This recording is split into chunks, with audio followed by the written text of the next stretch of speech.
The date is March 1943, and in a prisoner of war camp inside occupied Poland, Royal Canadian Air Force pilot William Ashe approaches the camp's toilet facilities. A single POW leans against the latrine's doorways, casually keeping watch on the rest of the camp. The POW nods at Ashe as he approaches and allows him to enter the small, squat latrine. Inside are 2 rows of toilets built in the classic Roman style. 9 boxed-in seats ring the sides of the room and consist of nothing more than concrete boxes with no dividers between them. The wooden seats led down to a large concrete pit underneath, where hundreds of prisoners relieve themselves into every day. A small hole leads to a huge sewage pit, which is drained every week into the waiting truck of a local farmer who uses the camp's waste to fertilize his fields. As Ashe enters the building, he spots 2 men seated at the far seats, who return his nod of greeting. One of them stands and lifts the seat he was just sitting on, revealing a hole in the concrete that's just barely large enough for a man to squeeze through. The stench of human waste wafts up from below, powerful enough to make the men's eyes tear up as they fight the urge to vomit. Yet, powering through the horrid assault on their nostrils, the men climb down into the hole one by one. As they land, a few inches of wastewater splash urine and feces all over the men, but they ignore it as they turn their attention to the task at hand. The men remove a panel that's been made to look like a false wall and reveal a small chamber beyond, which has been carved from the frozen soil itself. Using candles made of boot strings and margarine held in a tin dish, the men join 3 others who are already waiting there and strip down to their underwear. One man sits at a bellows made of old leather kit bags, and as he works it, he pushes air through a pipe made of old cans into the tunnel which the crew has been digging for weeks now. 2 men now move down into that tunnel while the remainder stay behind to handle the soil that the diggers displace in their dig. The entire crew is split up into shifts, with some men taking turns digging while others man the bellows, dispose of the dirt, or stand watch above. Disposal of the dirt is accomplished by pushing the dirt through the sump directly onto the toilets above and into the huge sewage pit beyond. Once a week, Polish farmer Franciszek Lewandowski arrives at the camp and pumps the sewage out for use on his farm. Yet Lewandowski has begun to notice more and more dirt in the wastewater. Before he has a chance to complain to the Nazi guards, though,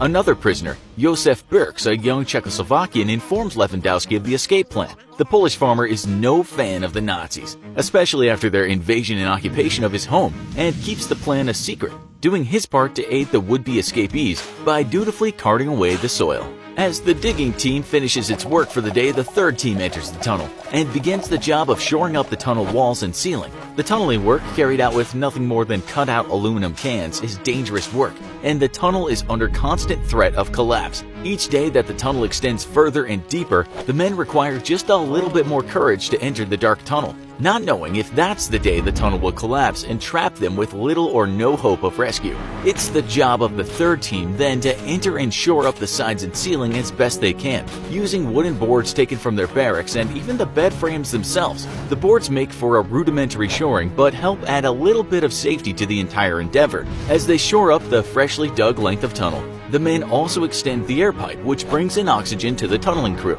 They use powdered milk cans for the job, cutting them so that they fit end to end. The air they pump is from the latrine itself and fetid with the stench of human waste, but it brings life-saving oxygen as the men dig deeper and further into the earth. To expedite the process of digging, the men have developed an ingenious system to move freshly dug earth to the latrine sump for disposal. 2 lengths of rope extend down the tunnel, and at one end is an empty sack. The diggers fill the sack with dirt and then give the rope a sharp tug, which causes the man at the halfway point to begin hauling on the rope to bring the dirt out of the tunnel. Once it reaches the midway point, that man attaches it to the second rope, whose end he has with him, and then gives that rope a sharp tug. The men at the entrance then drag the sack from the halfway point all the way to the entrance of the tunnel, where the dirt is emptied into the latrine sump. The system is rudimentary and nowhere as near sophisticated as the homemade railroad tracks and trolleys that the men at the Stalag Luft 3 prison complex would use to escape and serve as inspiration for the film The Great Escape. Yet the process saves countless hours of labor, as it takes half an hour to squeeze down the 2-foot by 2-foot tunnel each day. In early March of 1943, the team digging at the end of the tunnel began to dig directly upwards. By their calculations, they've dug several hundred feet past the perimeter fencing, a task which required them to not just dig out from their starting point, but down into the rocky soil to a depth of over a dozen feet in order to avoid the seismic sensors that the Germans have installed to detect digging. Once well out of the fence, the tunnel begins to angle upwards again, and now the men are digging straight up. One of them takes a long stick and pushes it into the ceiling above, feeling resistance for 2 feet before the stick gives way to the top side. The tunnel is finished, and to avoid detection, the last 2 feet of the tunnel will be dug up on the day of their escape.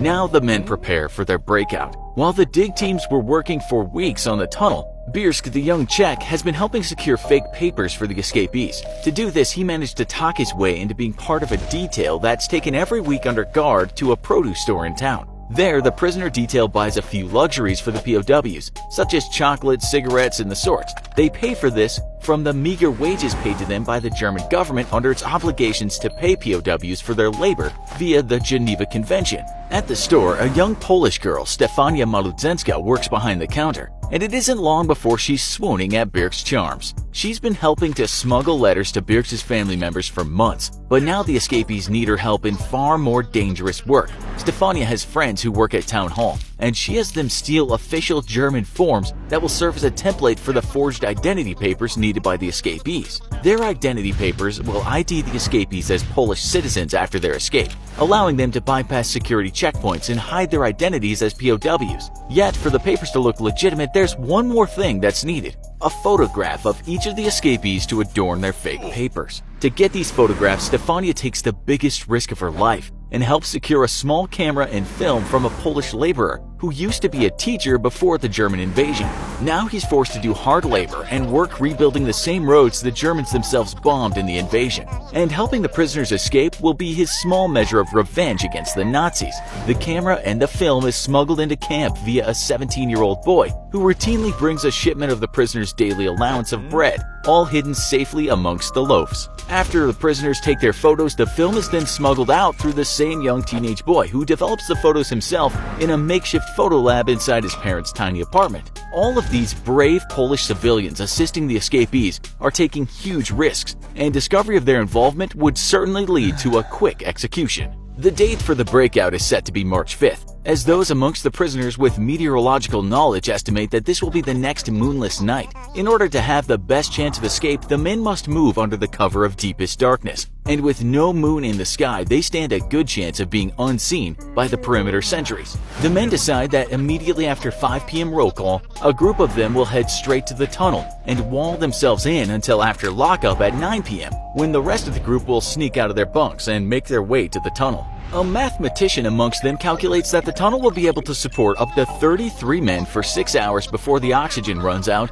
and the men asphyxiate. The figures and the math are both rough, but it's the best the men have to go on. At 5 p.m. on March 5th, the guards line up the POWs and conduct their daily count. Satisfied that all men are accounted for, they're left alone for recreation time. 800 men move to the recreation ground where a rugby match has been staged in order to help cover the escape attempt. The men plotting their escape conceal clean clothes under their coats, their pockets stuffed with a concoction termed the mixture, a high-energy food made by the prisoners. In each of their pockets are also their identification papers, a map of the region, and a homemade compass. Overhead, gray clouds build up and cold gusts of wind force the German guards to seek what shelter they can inside their guard towers. The men head to the latrine in pairs, and once inside, ditch their overcoats and make their way into the filth below. As the night goes on, the men are relieved to discover that the calculations for oxygen supply were correct. And at last, 9 p.m. rolls around, along with the final group to enter the escape tunnel. The men break through the last 2 feet of dirt at the end of the tunnel